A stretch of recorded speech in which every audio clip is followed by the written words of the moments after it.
Hello बच्चों, let's see this question and the question says a silver oxide एक Ag2O है जो decompose होता है 300 डिग्री सेल्सियस पर और यील्ड में क्या देता है मेटालिक सिल्वर और ऑक्सीजन गैस।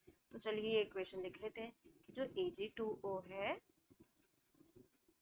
वो 300 डिग्री सेल्सियस पर हीट करा जाता है और क्या देता है मेटालिक सिल्वर देता है और ऑक्सीजन देता है। ठीक है, अब इसको एक काम करते हैं, हम बैलेंस कर लेते हैं। ठीक है, जब हम इसको बैलेंस करेंगे बच्चों तो यहाँ पर हम एक काम करते हैं, हाफ लगा लेते हैं। ठीक, और यहाँ पर ये 1 है, इसको भी सॉरी यहाँ पर 2 आ जाएगा। ठीक है, क्योंकि Ag2O है तो यहाँ पे 2Ag आएगा और ये एक ऑक्सीजन है तो यहाँ हाफ आ जाएगा। ठीक, अब वो कह रहा है आगे कि 1.6 ग्राम कोई सैंपल है इम्प्योर सिल्वर ऑक्साइड का।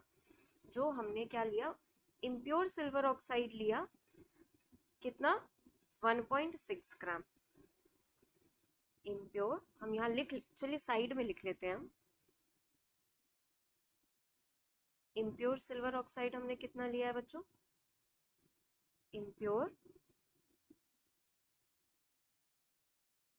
Ag2O कितना है 1.6 ग्राम है। ठीक है, और ये जब इम्प्योर सिल्वर ऑक्साइड है ये कितना ग्राम ऑक्सीजन देता है 0.104 ग्राम ऑक्सीजन गैस देता है। ठीक है, what is the percentage mass of silver oxide in the sample. हमें क्या निकालना है परसेंटेज मास, बेसिकली हमें निकालना है परसेंटेज यील्ड। ठीक है, अब देखिए बच्चों, परसेंटेज यील्ड का फॉर्मूला क्या होता है, परसेंटेज यील्ड का फॉर्मूला होता है एक्चुअल यील्ड,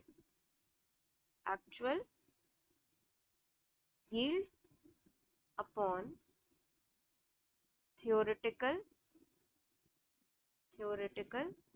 yield into 100%। ठीक है, अब क्वेश्चन में हमें बोला है कि जो इम्प्योर सिल्वर है, इम्प्योर सिल्वर हमें 1.6 ग्राम दिया गया, यानी कि ये है हमारी थियोरेटिकल यील्ड। जो प्योर सिल्वर ऑक्साइड होगा उसी वही कन्वर्ट हो रहा होगा Ag और हाफ O2। जो प्योर मतलब जो एक्चुअली हम यूज कर रहे होंगे, एग्जैक्ट प्योर भी नहीं बोल सकते, बट जो एक्चुअली हम यूज कर रहे होंगे, जो हमारे यूज में आ रहा होगा वो उतना ही होगा जो कन्वर्ट होगा Ag और हाफ O2 में। मतलब अगर हम हाफ O2 के हेल्प से ये पता लगा ले कि कितना मास जो है Ag2O वो कन्वर्ट हो रहा है तो वो हमारा होगा एक्चुअल यील्ड। तो चलिए स्टार्ट करते हैं हम अपना सोल्यूशन। क्या है, देखिए Ag2O का जो मास होता है, मोलिकुलर मास, वो कितना होता है बच्चों 232 होता है। हम यहाँ पे इसको इरेज करके लिख लेते हैं। Ag2O का मोलिकुलर मास क्या होता है 232 ग्राम होता है। ठीक, और ये जो 232 ग्राम है हमें यहाँ दिख रहा है 1 मोल से हाफ मोल O2 बन रहा है। तो अगर 232 ग्राम Ag2O ले रहे हैं तो यानी कि ये 32 डिवाइडेड बाय 2 यानी कि 16 ग्राम O2 बन रहा है। 232 ग्राम Ag2O से 16 ग्राम O2 बन रहा है। तो अगर हम कोई x ग्राम लेते हैं तो इससे कितना O2 बनेगा, 232 से 16 बन रहा है, 1 ग्राम से कितना बनेगा बच्चों 16 बाय 232 बनेगा।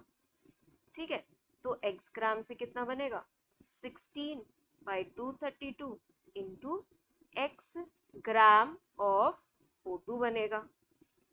ये O2 की ही तो बात हो रही है यहाँ पे।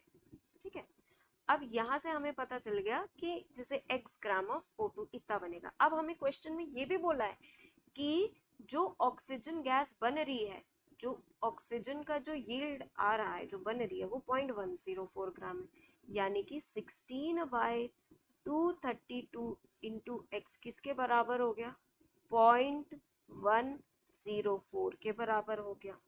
यहाँ से हम निकालेंगे बच्चों x की वैल्यू, तो यहाँ से x की वैल्यू आएगी बच्चों 1.508 ग्राम आएगी। ठीक, ये आ गई हमारी x की वैल्यू। ये x की वैल्यू एक्चुअल में क्या ये है हमारी एक्चुअल यील्ड, एक्चुअल यील्ड, क्योंकि लिया तो हमने कितना था, लिया तो हमने 1.6 ग्राम था, बट एक्चुअली जो 1.508 ग्राम है ना वो ही कन्वर्ट हो पा रहा है सिल्वर और सिल्वर ऑक्साइड ऑक्सीजन में। ठीक, इतना ही ग्राम एक्चुअल में हमारा यूज हो पा रहा है। तो हम परसेंटेज यील्ड निकालेंगे। Percentage yield is equals to actual में क्या आ रहा है हमारा 1.508 डिवाइडेड बाय थ्योरेटिकल क्या है 1.60 इंटू 100%। तो हमारा आंसर क्या आएगा, हमारा आंसर यहाँ पे आएगा बच्चों 94.52। ठीक है, अगर हम यहाँ से 8 भी हटा देते हैं, नॉर्मल इसको ऐसे रखते हैं, तो भी हमारा आंसर आ जाएगा 94.2 करके। तो हमारा इसमें से कौन सा आंसर मैच कर रहा है, हमारा करेक्ट ऑप्शन होगा बच्चों option C. So I hope all of you understood very well. Thank you and best of luck.